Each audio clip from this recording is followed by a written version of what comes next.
गोविंद जय जय गोपाल जय जय राधा रमन हरि गोविंद जय जय गोविंद जय जय गोपाल जय जय राधा रमन हरि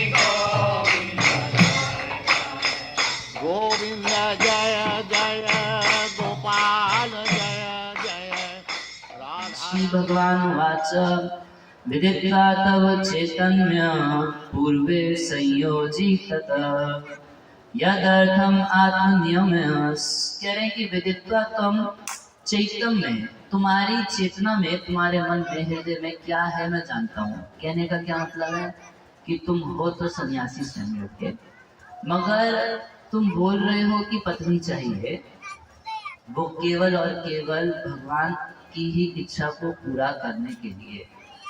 देखिए, थोड़ा प्रीति को समझना बड़ा जरूरी है। प्रेम क्या वस्तु है? कभी कभी लोग बोल देते हैं कि गोपियों के अंदर काम था। अगर गोपियां कभी कृष्ण को बुला रही हैं तो ऐसा नहीं माना जा सकता कि उनके अंदर काम है या कृष्ण के अंदर काम है, ये संभव ही नहीं।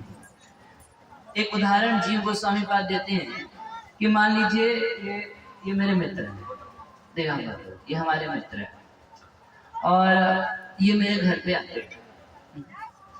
तो मैं जानता हूँ कि इनको भूख लगी है, बहुत दूर से आए हैं। अगर मैं इनसे पूछता हूँ कि प्रभु जी कुछ खाओगे क्या, तो बोल देंगे नहीं कुछ चलेगा। होता है ऐसा? नहीं होता। कोई कोई व्यक्ति आप जानते हैं कुछ संकोची स्वभाव का है या कुछ है, अब आप उससे पूछेंगे कि भाई आए हो कुछ खाओगे क्या। अच्छा, कुछ लोग तो पूछते ऐसे हैं, कुछ खाओगे तो नहीं, सामने वाला बोल ही नहीं सकता। मगर मान लीजिए पूछे भी कुछ खाओगे क्या, तो हो सकता है बोल दे कि नहीं ठीक है चलेगा, हो जाएगा। तो ऐसे में अगर मैं उनसे प्रेम करता हूँ तो मैं क्या करूंगा? मैं बोलूंगा अरे वाह प्रभु जी बहुत अच्छा, बड़े अच्छे समय आए, मेरे को बहुत भूख लगी है, कुछ खा लेते हैं। अच्छा, भूख मुझे लगी है उन्हें लगी है? भूख उनको लगी है, मगर मैं बोल क्या रहा हूँ कि भूख मुझे लगी है। समझ रहे नहीं समझ रहे? क्यों ऐसा बोल रहा हूँ? क्योंकि मैं उनको कुछ खिलाना चाहता हूँ, मैं जान रहा हूँ कि उनको भूख लगी है। तो बिल्कुल ये प्रेम का ऐसे ही स्वभाव है। कर्दम मुनि विवाह नहीं करना चाहते हैं, मगर कर्दम मुनि ये जानते हैं कि भगवान की इच्छा है कि सृष्टि आगे बढ़े। भगवान की इच्छा पूरी कर रहे हैं, मगर भगवान के ऊपर एहसान नहीं थोप रहे। तुम्हारे लिए कर रहा हूँ, नहीं तो मुझे क्या पड़ी है। क्योंकि ये प्रेम का स्वभाव होता है। जो व्यक्ति प्रेम करता है भगवान से, वो भगवान की सेवा अपना काम समझ के करता है। और हम लोगों को प्रेम नहीं है, इसलिए हम क्या समझते हैं, भगवान के ऊपर एहसान पीटते हैं। हमारे मंदिर में आया था, तुमको नारियल दिया था, अभी तक मेरे घर का काम नहीं किए थे। हम लोग एहसान पीटते हैं, भगवान के लिए कोई सेवा करते हैं तो एहसान पीटते हैं। मगर जब रियल में प्रेम हो जाएगा, सच्चा प्रेम हो जाएगा, तो भगवान का काम अपना काम समझ के करेंगे। जैसे हम अपना काम कर रहे हैं, कितनी ममता है इस शरीर में, इसको खिलाने के लिए, इसको पिलाने के लिए। अगर भूख लगी होगी तो किसको गाली दे रहे हैं कुछ नहीं पता, किस पे चीखे किस पे चिल्लाए, क्यों? किसी तरह शरीर की सेवा करनी है। तो जैसे हम इस शरीर में ममता किए हैं, इस शरीर की सेवा करते हैं, बिल्कुल वैसे ही भगवान में ममत्व हो जाए और भगवान की सेवा उस अपनेपन के साथ व्यक्ति करे, तो माया उसी दिन उसको छोड़ के भाग जाएगी। हरे कृष्णा कृष्णा कृष्णा हरे हरे, हरे राम राम राम हरे हरे। तो कर्दम मुनि नहीं बोल रहे कि मैं तो आपकी इच्छा के लिए कर रहा हूँ, मगर भगवान बोल रहे हैं, कह रहे विदित्वा मैं जानता हूँ तब चैतन्य, तुम्हारी चेतना को मैं बहुत अच्छे से समझ रहा हूँ कि तुम किस स्टैंडर्ड के हो। पूर्वे संयोजित, उस सब की योजना मैंने पहले ही कर दी। मतलब तुम यदि मुझसे नहीं भी कहते तब भी मैं तुम्हारे लिए पहले से सब पत्नी वगैरह चुन के तुम बोल दिया, अच्छी बात है, बोल देना चाहिए भगवान से। अब भगवान से नहीं बोलेंगे तो किससे बोलेंगे? हमारे बेस्ट फ्रेंड कौन है? भगवान भगवद गीता में कहते हैं, भोक्ता राम यज्ञ तपसाम सर्वलोक महेश्वरम सुहृदम सर्वभूतानाम ज्ञातम शांति मृच्छति। कह रहे हैं कि तीन चीजें अगर जान जाओ तो व्यक्ति शांति को प्राप्त हो जाएगा। क्या? एक तो भोक्ताराम यज्ञ तपस्याम, सभी यज्ञों तपस्याओं सबका इंजॉयर, उसका भोक्ता है भगवान। हम लोग भोग करेंगे तो पिटाई पड़ेगी, भोग नहीं कर सकते। भोग करते हैं कौन? भगवान। तो फिर हमें क्या मिलेगा? प्रसाद। तो भोक्ताराम यज्ञ तपस्याम और सर्वलोक महेश्वरम, इस संपूर्ण ब्रह्मांड के ईश्वर हैं भगवान। और जो हम फंस जाते हैं, यही फंसते हैं, मेरा है मेरा है मेरा है। कितने साल रहेगा तुम्हारा? अगर इतना समझ जाए कि सबका मालिक भगवान है, सबका मालिक राम है, तो फिर कोई टेंशन नहीं रहेगी। एक नौकर को कोई टेंशन नहीं है। मान लीजिए एक दुकान है, दुकान के मालिक को कितनी टेंशन रहती है, मुनाफा हुआ, लॉस हुआ, प्रॉफिट हुआ, ये हुआ, कितना टेंशन लगा रहता है। मगर वहां अगर कोई नौकर है, सेल्समैन है, उसका कोई टेंशन नहीं। वो समय पे आएगा, अपना काम करेगा और चला जाएगा। प्रॉफिट हुआ, लॉस हुआ, सब मालिक की टेंशन। तो हम लोग नौकर हैं, मगर अपने को छूटा मालिक बनने बैठ जाते हैं, इस वजह से टेंशन में मरते हैं। यदि वापस भगवान के नौकर बन जाए जो हम हैं, तो सारी टेंशन खत्म। और तीसरी चीज क्या? स्वेदम सर्वदेही नाम। जो हम अपने स्वजनों की टेंशन हमेशा लेते रहते हैं, इसका पालन पोषण कैसे होगा, ये कैसे होगा, वो कैसे होगा, हम भूल जाते हैं कि सबका पालन पोषण करने वाले ये है ठाकुर जी, भगवान। अब सुहृदम सर्वभूता नाम, सबसे बेस्ट फ्रेंड, सबसे करीबी मित्र। बाकी सारे मित्र आपसे दूर है, आपके शरीर से बाहर है। एक मित्र आपके भीतर बैठे है, कौन? भगवान। तो ये सबसे करीबी मित्र हैं और इन्हीं से हम कभी बात नहीं करते। तो भगवान बोले कि मेरे को बड़ी खुशी हुई कि तुमने मेरे को बोला अपनी इच्छा, मगर तुम्हारे बोलने से पहले ही पहले से ही मैंने तुम्हारे लिए सब व्यवस्था कर दी है। यद अर्थम आत्मनियमस, जो भी तुमने नियम किए, जिस अर्थ के लिए, जिस कारण से तुमने तपस्या की, वो सब हमने तुमको पहले से ही पूरी कर दी है। तो भगवान का स्वभाव है कि भगवान का जो एक सच्चा भक्त होता है, भगवान उसकी इच्छा को पूरा करते हैं, उसको निराश कभी नहीं करते, उसकी इच्छा जरूर पूरी करते हैं। मगर अगर भगवान देखते हैं कि कोई ऐसी इच्छा कर रहा है जिसकी वजह से मुझसे दूर हो जाएगा, तो फिर ये नहीं करते। तो भगवान कह रहे हैं, न वे जातु निशा स्यात् प्रजा अध्यक्ष मद अरणम भवत विदेशु। अरे जो कोई व्यक्ति मेरी पूजा करता है, मेरी उपासना करता है, न वे जातु मृषा, वो बेकार कभी नहीं जा सकती। भगवान के भजन करने वाले को फ्रस्ट्रेशन जीवन में कभी नहीं हो सकता। उसको निश्चित रूप से भगवान की कृपा से सफलता मिलती है। एक बार की बात है, जब बलि महाराज स्वर्ग पर आक्रमण कर दिए थे और देवताओं को वहां से भागना पड़ा, तो देवताओं की माँ अदिति बहुत कठोर तपस्या की। कश्यप मुनि उनको बताए थे कैसे कैसे तपस्या करनी है। बहुत बढ़िया ढंग से भगवान का व्रत की, पयोव्रत की, और उस व्रत के फलस्वरूप भगवान वहां प्रकट हो गए। अच्छा, जब भगवान प्रकट हो गए तो माता अदिति को बोलते हैं कि मैं जानता हूँ कि तुम क्यों इतना भजन कर रही थी। क्या जानते हैं आप? तुम ये चाहती हो कि जो असुरों की माँ है वो फूट फूट के रोए उनके बच्चों के मरने पर। यही तुम्हारी इच्छा है ना? अब भगवान देखिए, एकदम वो खोल के नहीं बोल रही कि उसकी क्या इच्छा है, मगर सीधा सीधा भगवान बोलती है। बोले, मगर देखो अदिति, एक प्रॉब्लम है। क्या प्रॉब्लम है? कि जो बलि है वो अपने गुरु शुक्राचार्य और भृगुवंशी ब्राह्मणों की इतना संपूर्ण भाव से सेवा कर रहा है, उसके ऊपर भक्तों का, ब्राह्मणों का, वैष्णवों का आशीर्वाद है। और जिस किसी व्यक्ति के ऊपर ब्राह्मणों का, वैष्णवों का आशीर्वाद होता है, उसके सुख में मैं भी बाधा नहीं बन सकता। सॉरी, तुम चाहती हो कि बलि को मैं मारूं, क्या करूं? जो तुम चाहती हो कि उससे स्वर्ग छीन के तुम्हारे पुत्रों को दूं, आई एम रियली सॉरी, मैं नहीं कर सकता। क्यों नहीं कर सकता? क्योंकि बलि के ऊपर ब्राह्मणों का, वैष्णवों का आशीर्वाद है, और जिसके ऊपर ब्राह्मण वैष्णव का आशीर्वाद होता है, उसके सुख में मैं भगवान होके, भगवान मैं भी उसमें बाधा नहीं बनता। फिर भगवान बोले, मगर दूसरी भी एक प्रॉब्लम है मेरे सामने। वो क्या? बोले, मेरा भजन कभी खाली नहीं जाता, व्यर्थ नहीं जा सकता। तुम भी मेरा भजन कियो तो तुम्हारी इच्छा भी पूरी करनी पड़ेगी। तो अदिति पूछी तो फिर आप क्या करेंगे? बोले लड़ाई तो कर नहीं सकता बलि से, तो करेंगे क्या? भीख मांगेंगे और क्या करेंगे? तब भगवान वामन देव के रूप में प्रकट होकर बलि से भीख मांगे। परीक्षित महाराज विशेष रूप से जिज्ञासा किए कि वो त्रिलोकी के स्वामी, यो यज्ञों के स्वामी, जो संपूर्ण जगत के स्वामी, ऐसा क्या हो गया कि उनको भिखमंगी करनी पड़ी?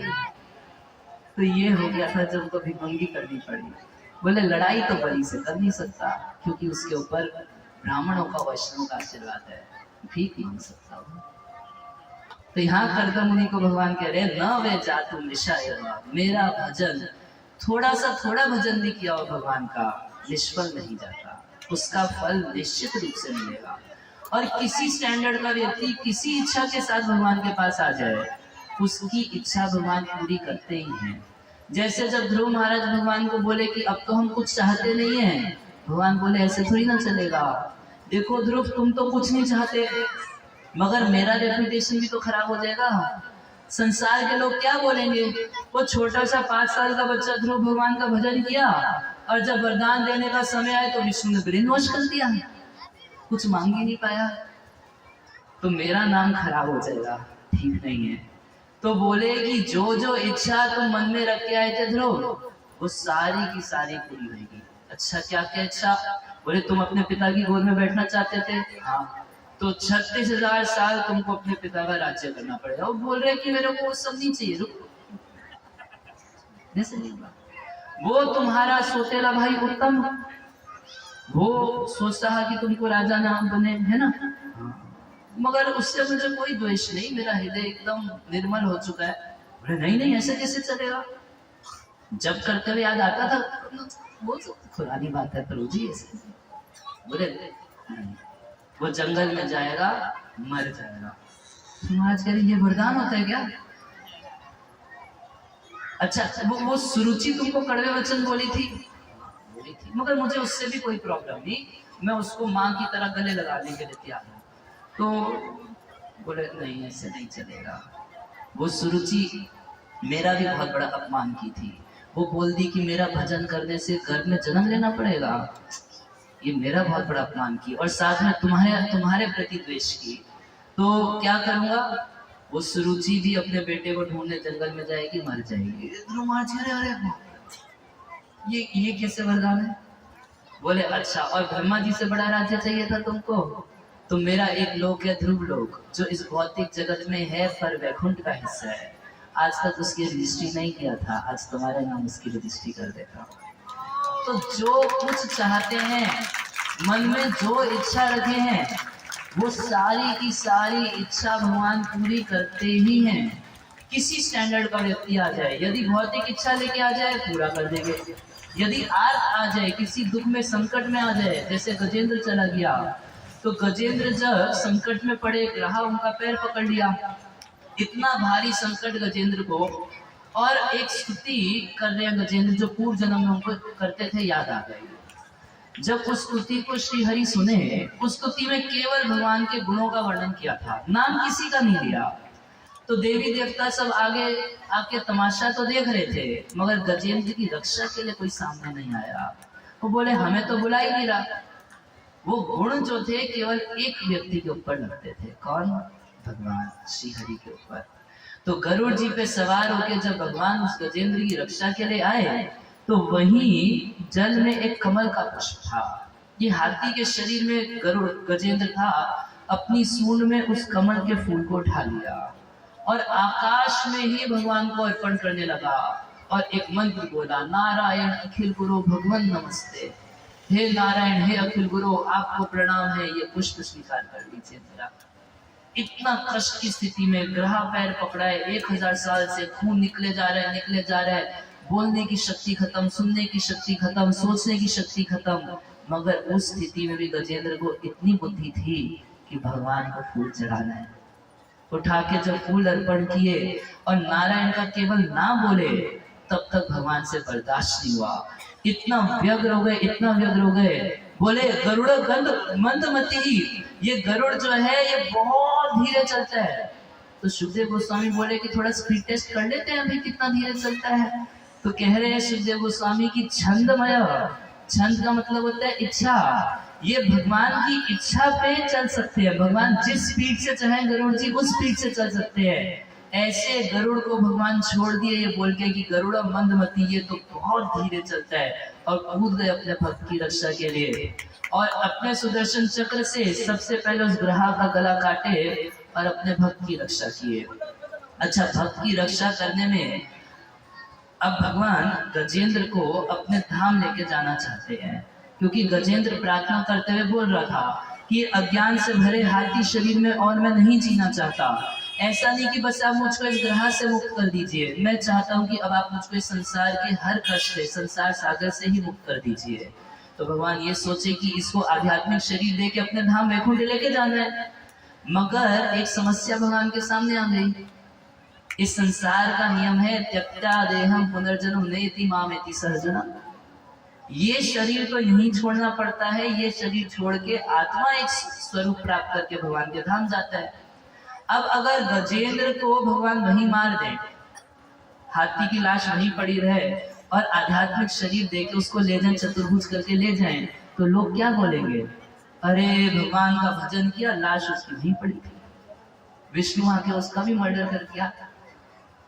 भगवान गजेंद्र के उसी शरीर को चतुर्भुज स्वरूप करके अपने धाम गरुड़ पे बिठा के ले गए। हरे कृष्णा कृष्णा कृष्णा हरे हरे, हरे राम राम राम हरे। भगवान का भजन थोड़े से थोड़ा भी किया हो, स्वल्पमपि अस्य धर्मस्य त्रायतो महतो भयात्। अगर थोड़ी सी भी सेवा किसी ने भगवान की कर दी, थोड़ा सा नाम भजन कर दिया, थोड़ा देर ही 1 घंटा आधा घंटा बैठ के हरि कथा का श्रवण कर लिया, 1-2 बार ही भगवान के मंदिर में फूल चढ़ा दिया, 1 बार ही विधिवत भगवान को प्रणाम कर दिया, भगवान की भी सेवा को कभी भूलते नहीं है, कभी नहीं भूलेंगे। अरे द्रौपदी तो थोड़ा सा वस्त्र फाड़ के भगवान को लगा दी थी, और उसके बदले भगवान इतना वस्त्र दिए, वो वस्त्र के रूप में भगवान ही अवतार ले लिए, वस्त्रावतार हो गया भगवान का। और द्रौपदी को ऐसे लिपट गए कि वो दुशासन उस सभा में द्रौपदी के कपड़े खींच रहा था, साड़ी खींच रहा था, खींचे जा रहे, साड़ी खत्म ही नहीं हो रही। दुशासन सोच रहा है साड़ी की नारी है कि नारी ही साड़ी है, कुछ समझ में नहीं आया। तो स्वल्पमपि अस्य धर्मस्य त्रायतो महतो भयात्। थोड़ी सी भी की भी सेवा, इस संसार में आप किसी के लिए बहुत सेवा करोगे तो उसको थोड़ा सा मानते हैं, अरे किया ही क्या मेरे लिए। अच्छा, जिस दिन करना बंद कर दोगे उस दिन बोलेगा कुछ किया ही नहीं कभी, आलसी देखा, निकम्मा, मुझे तो पता था वैसे ही निकलेगा। और भगवान का स्वभाव कैसा है कि कितना दिन, कितने जीवन से, कितने जन्मों से हमने कोई सेवा नहीं की हो, मगर अब हम थोड़ी सी, तो भगवान उस सेवा को याद रखते हैं, और जो नहीं किया उसको कभी याद नहीं करते हैं। हरे कृष्णा कृष्णा कृष्णा हरे हरे, हरे राम राम राम हरे हरे। मद अर्णम भवत विदेशु अतितराम नहीं संगीर्भ आत्मा। कहने इस प्रकार से मेरा भजन कभी भी निष्फल नहीं जाता है। प्रजापति सुतः सम्राट मनु विख्यात मंगल। कह रहे प्रजापति सुतः, प्रजापति बोलते हैं ब्रह्मा जी को, क्योंकि सारी प्रजा ब्रह्मा जी से आई। उनके बेटे सम्राट जो हैं, पूरी पृथ्वी के उस समय के राजा मनु विख्यात मंगल। वो मनु महाराज बहुत विख्यात हैं, प्रसिद्ध है। अब जानते हैं ना, आप लोग नहीं जानते होंगे, कर्दम मुनि से भगवान पूछा, आप जानते हैं ना विख्यात है वो? बोले हाँ हम जानते हैं। भाई आजकल के लोग तो नहीं जानते, मनु महाराज को नहीं जानते ना, प्राय कोई फिल्म स्टार का नाम तो जानते होंगे, मगर ऋषि मुनियों का नाम किसी से पूछ लीजिए, अभी किसी बच्चे को खड़ा करके पूछा दीजिए गीता में कितने श्लोक हैं बताओ।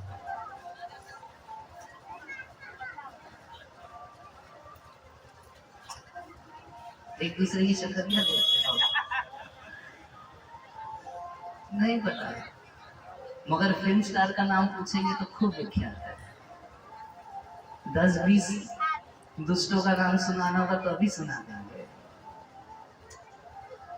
क्या विख्यात है मनु महाराज।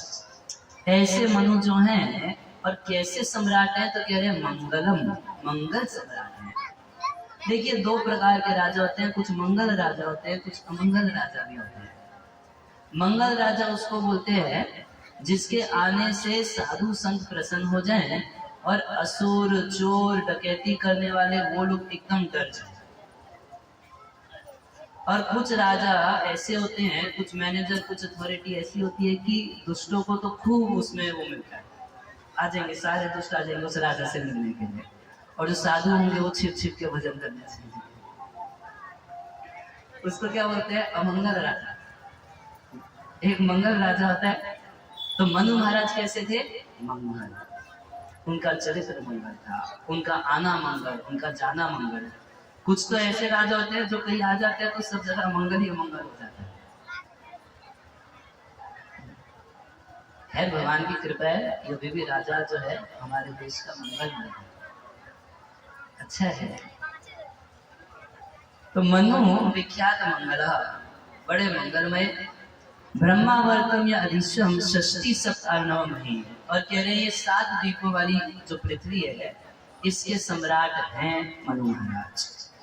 सहज ही विप्रराजा से महिष्य शतरूपया, अपनी पत्नी शतरूपा के साथ, रानी शतरूपा के साथ और अपनी पुत्री के साथ वो आपके पास आएंगे।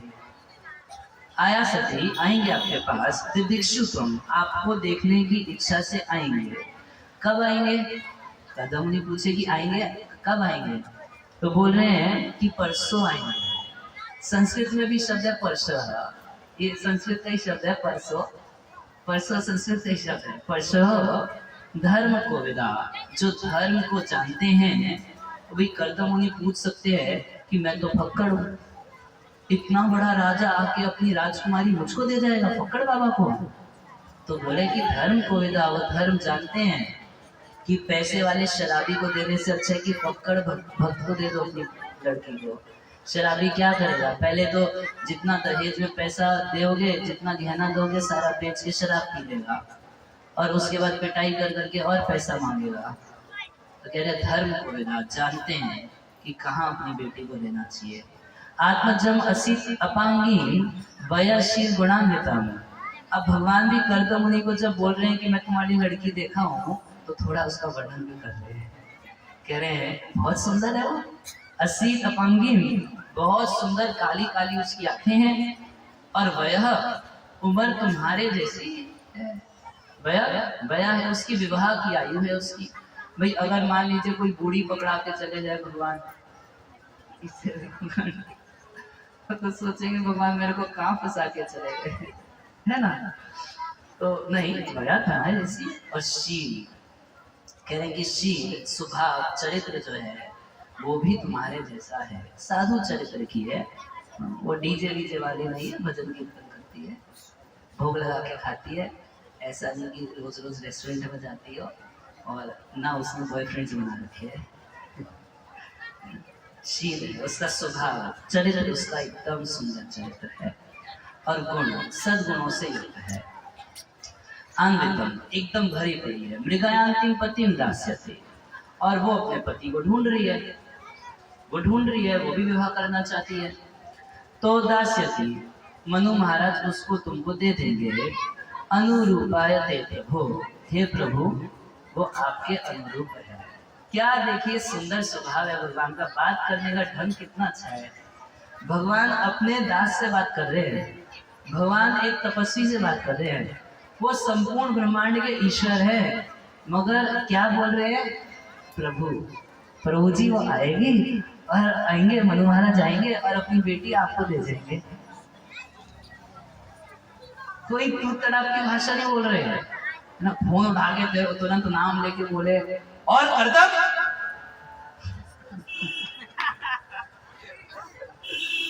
ऐसा नहीं है। प्रभु, भगवान प्रभु लगा रहे हैं। और सोचिए हम लोग एक दूसरे के आगे प्रभु नहीं लगाते, लगाना चाहिए ना। आप अगर हमारे किसी भी भक्त को देखेंगे तो एक दूसरे से बोलते हैं तो क्या बोलते हैं? प्रभु जी करके बोलते हैं। किसी भी स्त्री से बात करेंगे तो माता जी करके बात बोलते हैं। क्यों बोलते हैं? ये हमारी वैदिक संस्कृति है। मातृवत पर दारेशु दूसरे की पत्नी जो है वो हमारी माँ के जैसी है। ये हम लोगों का दृष्टि है, ये हमारा स्टैंडर्ड है। और लोगों का स्टैंडर्ड हो सकता है, मगर हमने कभी स्त्री को माँ के अलावा कुछ देखा नहीं। मातृवत परदायशु। अब आजकल तो ऐसा हो गया है कि आप किसी को रिस्पेक्ट दो तो उसको भाती नहीं है, हमको माता जी बोलते हैं, गुस्सा करने लगती है माताएं। मगर ये हमारी वैदिक स्टैंडर्ड है, ये हमारा भारत का स्टैंडर्ड है। यहाँ हम स्त्रियों को भोग की वस्तु नहीं देखते, उनको आराध्या की वस्तु देखते हैं। आराध्या हैं, उनको माँ की दृष्टि से देखते हैं। ये है हमारा भारत। जब भगवान राम को सीता माता की अंगूठी प्राप्त हुई तो लक्ष्मण जी से पूछे कि लक्ष्मण, ये अंगूठी क्या जानकी की है? तो जानते हैं लक्ष्मण जी क्या जवाब दिए? बोले, मैं जानकी मैया को चरणों से ऊपर कभी देखा ही नहीं, मुझे नहीं पता। ये स्टैंडर्ड है हम लोग का। तो भगवान भी बात कर रहे हैं तो और कदम ऐसे बात नहीं कर रहे, बोल रहे प्रभु अनुरूपिया है, प्रभु है, प्रभु आपके अनुरूप है और वो आपको देखे जाएंगे। तो देखिए, पहले माता पिता ऐसे, माता पिता, यहाँ तो भगवान पत्नी चल रहे हैं। आज के लोग तो सीधे बोलते हैं हमें स्वतंत्रता देनी चाहिए, हमें स्वतंत्रता दो। और ये भक्त कैसे हैं सोचिए, इनके लिए भगवान खुद पत्नी ढूंढ रहे हैं। अब उसके बाद लड़ाई भी कर सकते थे, अरे कैसी पत्नी ढूंढी है मेरे लिए। बहुत करता उन्हें कोई लड़ाई नहीं की। समाहितम ते हृदयम यन्ने मानव परिवत्सरान सातांभम निर्वधु कामम आशु भजिष्यति। कह रहे, जैसा आपने हृदय में सोचा था, जो संकल्प किया था, बिल्कुल उसी हिसाब से इतने साल से जैसी पत्नी तुम चाह रहे थे, बिल्कुल वैसी पत्नी है, वो तुमको मिलेगी। और भजिष्यसि, वो तुम्हारा सेवा करेगी, तो तुम उसको स्वीकार करना। या ते आत्मवृतं वीर्यं नब्धा प्रशविष्यति वीर्ये त्वदीये ऋषय अध्यास्यत्यंजसात्मना। कह रहे, उससे देवहूति से तुमको 9 कन्याएं होंगी और उन 9 कन्याओं का विवाह अन्य 9 ऋषियों से होगा, जिससे पूरा ब्रह्मांड भर जाएगा, उनकी संतानों से पूरा ब्रह्मांड भर जाएगा। ऐसा नहीं कि ये पुत्र की जिम्मेदारी है ना। कुछ लोग बोलते हैं कि पुत्र अगर विवाह नहीं किया तो बोलते हैं अरे वंश आगे कैसे बढ़ेगा। तो ये सृष्टि के प्रारंभ में कर्दम मुनि का वंश कैसे आगे बढ़ा? उनका बेटा कपिल वंश आगे नहीं बढ़ाया, उनकी 9 पुत्रियां वही बच्चे पैदा, उसी से पूरा ब्रह्मांड बन गया। और उसके बाद एक बहुत सुंदर बात भगवान कह रहे हैं, कह रहे तम च सम्यक अनुष्ठाय निदेशम में उष्टमा। तुम मेरे आदेश के अनुसार अपना जीवन जियोगे और इस तरीके से मई तीर्थकृता शेष क्रिया अर्थ मां प्रपस्य से तुम जो कुछ करोगे मेरे लिए करोगे और जीवन के अंत में मुझको प्राप्त करना है। तो भगवान को प्राप्त करने का क्या साधन है कि जो करे वो भगवान के लिए करे। तीर्थकृता, तीर्थीकृता मतलब तीर्थ बोलते हैं भगवान को, क्योंकि जहाँ जहाँ भगवान जाते हैं, गए हैं, लीला की है, उन सब स्थानों को ही तो तीर्थ कहा जाता है। ऐसे स्थानों पे जाने से व्यक्ति पवित्र हो जाता है। तो कह रहे हैं कि जो करोगे मेरे लिए करोगे और इस तरीके से मेरे आदेश के अनुसार जियोगे तो निश्चित रूप से जीवन के अंत में मुझको पा जाओगे। अकृत्वादयं च जीवेषु दत्ता चाभयमात्मनाम। कह रहे हैं कृत्वादयं च जीवेषु, अभी कैसे गृहस्थी में रहना ये भी बता रहे हैं। तो कह रहे हैं कृत्वादयं च जीवेषु, सभी जीवों के ऊपर दया करना। देखिए, गृहस्थ और सन्यासी में थोड़ा सा अंतर होता है। गृहस्थ एक जगह रहते हैं और सन्यासी जगह जगह घूमता है, घूम के भगवान की भक्ति का प्रचार करता है, मगर गृहस्थ के लिए संभव नहीं है। तो गृहस्थ क्या करता है, गृहस्थ एक ही जगह रह के अपने घर के आसपास के लोगों को सत्संग के लिए घर पे बुला सकता है, उनको कुछ कीर्तन करे एक साथ बैठ के, ये ऐसा मत सोचिए कोई नई चीज हो रही है। पहले जमाने में हमारे इसी भारत में हमारी संस्कृति ऐसी है कि हर गांव में और हर रात को कोई टीवी यूट्यूब पे समय खराब नहीं करता था। 20-50 लोग एक जगह जुड़ जाते थे और कोई एक जगह बैठ के रामायण से, रामचरितमानस से, भागवत से कुछ सुनाता था, बाकी सब लोग बैठ के सुनते थे। उसके बाद धीरे धीरे टीवी आ गया, अब मोबाइल आ गया, अब तो एक ही घर में सब लोग मोबाइल पे लगे रह के आपस में दूसरे से भी बात नहीं करते। तो एक गृहस्थ क्या कर सकता है, वो अपने घर पर ही अन्य कुछ लोगों को बुला के, परिवार फ्रेंड्स के लोगों को बुला के कुछ कथा कीर्तन सत्संग कर सकता है। ये है एक सबसे बड़ी दया, ये लोगों के ऊपर दया करना। जो सन्यासी होते हैं वो लोग पैसा नहीं कमाते, और गृहस्थ होते हैं वो पैसा कमाते हैं। पैसा कमाए बिना तो नहीं गृहस्थी चलती ना, किसी की चल जाएगी, चल ही नहीं सकती है। तो गृहस्थ का धर्म होता है कि वो धन कमाता है, और गृहस्थ ही धन कमा के ब्रह्मचारी, वानप्रस्थ और सन्यासी 3 आश्रमों का पालन पोषण करता है। यहाँ तक गृहस्थ का इतना धर्म है कि खाना खाने से पहले वो ये भी चेक करे, पहले तो घर के बाहर एक आवाज लगा के पूछे कोई भूखा तो नहीं है, और खाना खाने से पहले वो ये भी चेक करे कि मेरे घर में कोई छिपकली तो भूखी नहीं है। मतलब प्रत्येक प्राणी की, ऐसा नहीं है कि गृहस्थी एक लाइसेंस है जो मर्जी करो, एक जिम्मेदारी है। तो सन्यासी को पैसा कमाने की फुर्सत नहीं है, वो भगवान की सेवा भजन में लगा रहता है, प्रचार में लगा रहता है। तो गृहस्थ का कर्तव्य रहता है कि वो धन कमाए।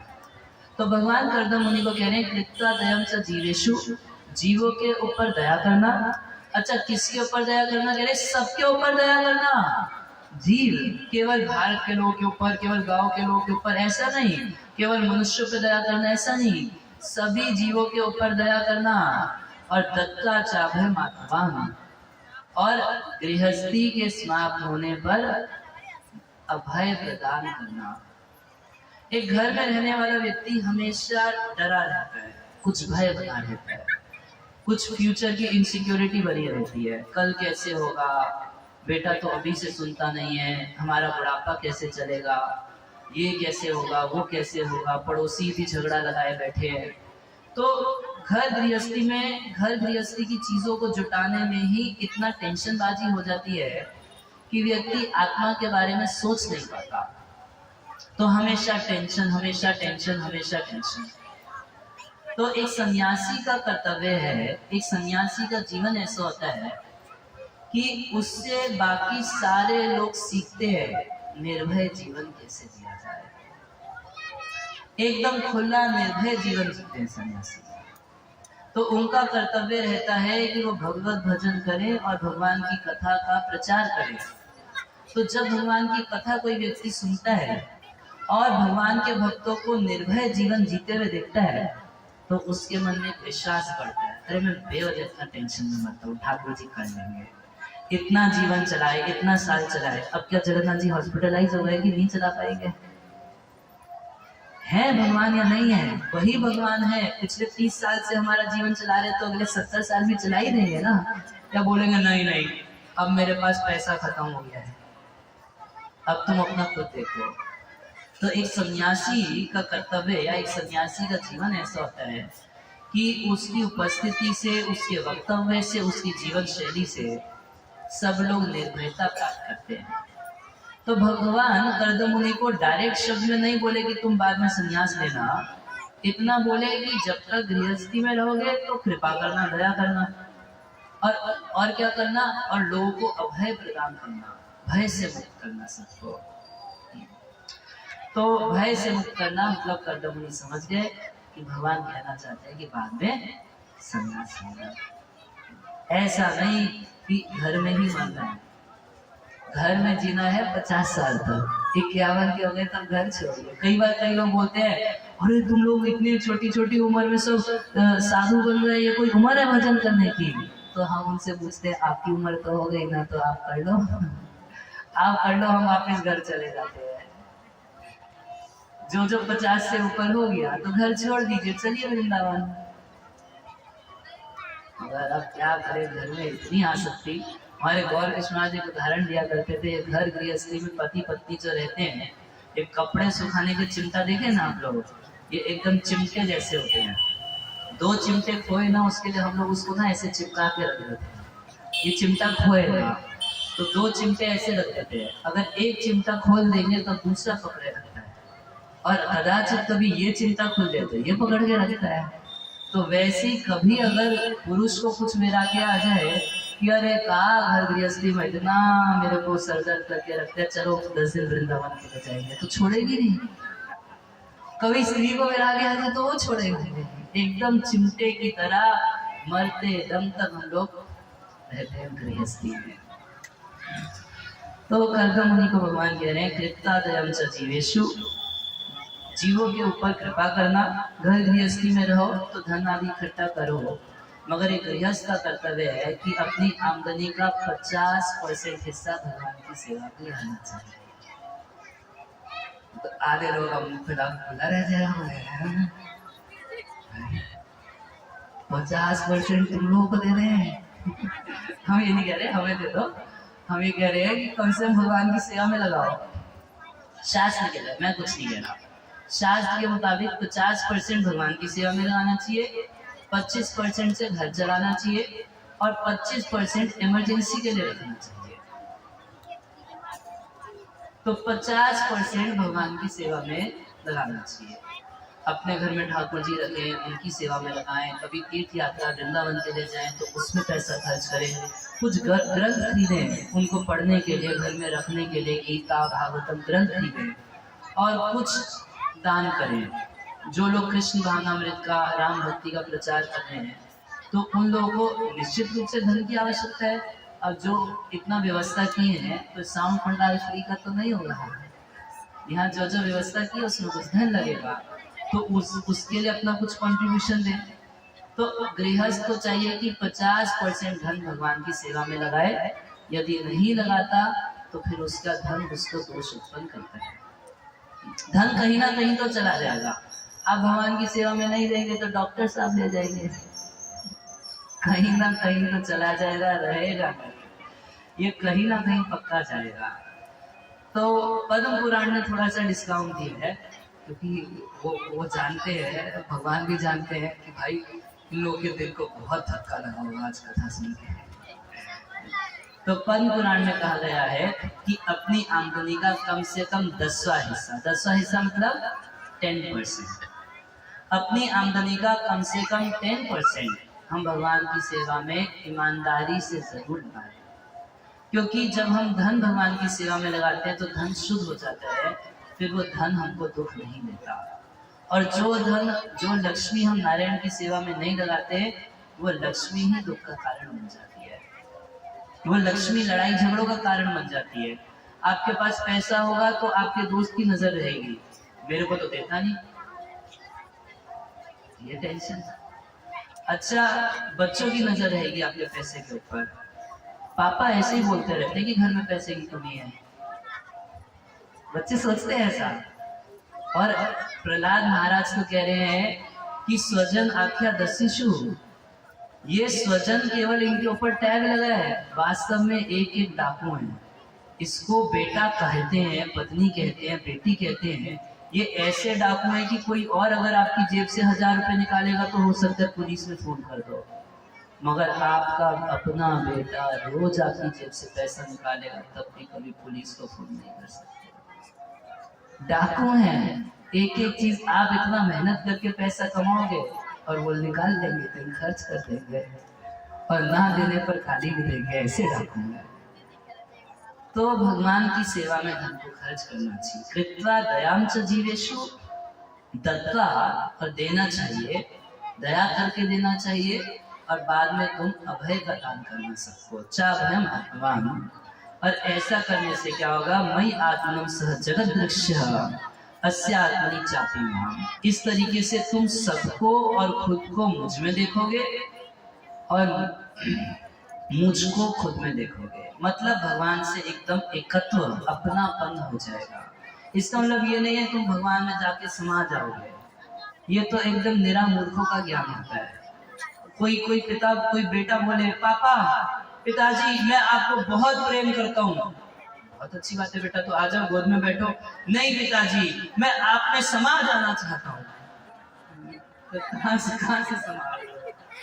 नहीं तुम बाहर रहो ना, मेरी गोद में बैठो, मैं तुमको लाड लड़ाऊंगा, तुमको लड्डू खिलाऊंगा, तुम कभी मेरे चरण दबा दोगे, कितना प्रेम से आनंद आएगा। तो भगवान में मिक्स नहीं होना, भगवान के दास बन के भगवान की हमेशा सेवा करना, ये है सबसे बड़ा सुख। तो एकत्व का मतलब है कि भगवान की इच्छा और भक्त की इच्छा एक हो जाए। अभी हमारी इच्छा भगवान से अलग है। भगवान चाहते हैं कि हम सब खुश रहें और हम सब दुखी रहना चाहते हैं। हम वो काम कर ही नहीं रहे जिससे हम सुखी होंगे। इसका मतलब क्या है कि रहना चाहते हैं सही। भगवान चाहते हैं कि जितने जीव हैं इस संसार में सब दुख भोग रहे हैं, सारे के सारे मेरी भक्ति करके मेरे धाम वापस लौटे।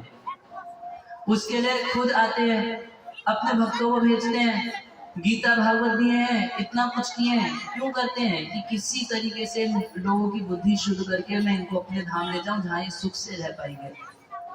और हम लोग क्या कहते हैं? नहीं जाऊंगा।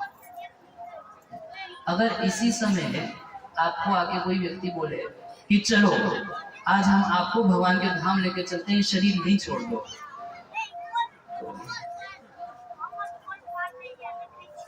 अगले महीने चलेंगे। हमें काम है काफी सारा ना, घर का काम तो पूरा कर ले, मैं चला जाऊंगा, उसके बाद काम कौन करेगा? हम लोग जाना नहीं चाहते भगवान के पास। तो एकत्व का मतलब है जब भगवान और हमारा मन जो है वो एकदम एक हो जाए। अब भगवान एक बड़ी विचित्र बात बोलते हैं। देखिए अनेक ऐसे भक्त हुए जो भगवान के लिए तपस्या किए और फिर भगवान को प्रार्थना किए कि आप पुत्र बन जाइए। इतनी हिम्मत किसी की नहीं पड़ती कि बोल दे कि आप पुत्र बन जाइए। तो ज्यादातर लोग जाके प्रार्थना करते हैं कि आपके जैसा पुत्र दे दीजिए। तो हम बोलते हैं मेरे जैसा कहाँ ढूंढूं, मैं तो एक सिंगल पीस हूँ, दो है नहीं, मेरा कोई डुप्लीकेट नहीं है, कोई कंपटीशन नहीं है मेरा, किसी से कोई ना किंचित अस्ति धनंजय, मेरे से बढ़कर कोई नहीं है, मेरे समान कोई नहीं है, दूसरा कहाँ से लाऊंगा? तो क्या करते हैं ऐसे भगवान? खुद ही बेटा बन के आ जाते हैं। अनेक बार ऐसा हुआ, कृष्ण सुत का तपस्या किए, बोले कि आपके जैसा पुत्र चाहिए, हमको खुद ही आना पड़ेगा, दूसरा तो मेरा डुप्लीकेट तो दूसरा है नहीं। तो ज्यादातर बार ऐसा होता है कि लोग भगवान से प्रार्थना करते हैं कि आप हमारे पुत्र बन जाइए, आपके जैसा पुत्र चाहिए। तो भगवान कृष्ण के रूप में आते हैं, राम के रूप में आते हैं, किसी को माता पिता स्वीकार करते हैं। यहाँ ऐसी घर गृहस्थी भगवान को मिल गई कि भगवान को इच्छा हो गई कि ऐसे गृहस्थ का बेटा मैं बन जाऊं तो कितना अच्छा है। बिना प्रार्थना किए भगवान का लालसा हो गई। कह रहे सहम स्वंश कलया तत्वीर्येण महामुने, हे महामुनि मैं भी आपके पुत्र के रूप में अवतार लूंगा। सह अहम, मैं भी स्वअंश कलया, अपनी कला के द्वारा मैं भी एक शक्तिश अवतार, तत्वीर्येण महामुने, आपके वीर्य किसके द्वारा? मैं भी महामुनि तब क्षेत्र देहुत्याम, आपकी पत्नी देहुति से प्रणेश तत्व संहितम, मैं जन्म लूंगा और तत्व संहितम सांख्य तत्व का प्रवचन करूंगा, अपनी माँ देवहूति के अज्ञान को दूर करूंगा इससे। तो एक भगवान का अवतार ऐसा हुआ जिसमें भगवान को ललक हो गई कि ऐसे प्रेमी कर्दम मुनि का पुत्र मुझको भी बनना है। और भगवान अपनी गलत से कर्दम मुनि के पुत्र बने। हरे कृष्णा कृष्णा कृष्णा कृष्णा हरे हरे, हरे राम